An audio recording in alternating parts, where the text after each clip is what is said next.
पतरी कमरिया तो है सर के घंघरिया रे पतरी कमरिया तो है सर के घंघरिया।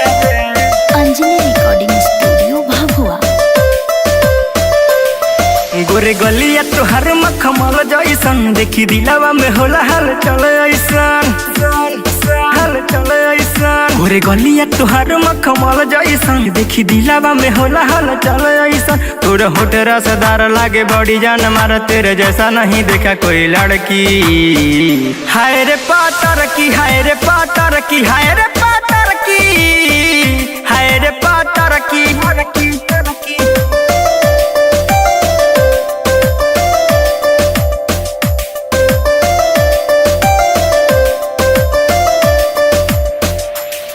लगे धरती पे आइल गो चांद गोरिया ये तो चलब तो होई कहीं कांड गोरिया। लगे धरती पे आइल गो चांद गोरिया ये तो चलब तो होई कहीं कांड गोरिया। तोर मीठ मुस्कान देखी भईनी दिया न जाला छतिया से ओढ़नी त सर की।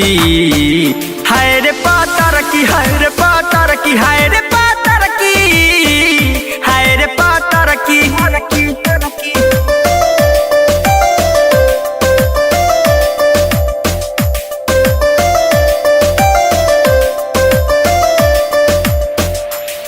देखी बड़ी धारदार तोर कजरा कटार बाटे जिया जितेंद्री मरान बेकरार। देखी बड़ी धारदार तोर कजरा कटार बाटे मनीष विकास रविराज बेकरार। याद आवे बार बार ई सूरतिया तोहार एही से तबानी सुना हम यार की। हाय रे पातर की हाय रे पातर की हाय रे पातर की हाय रे पातर की।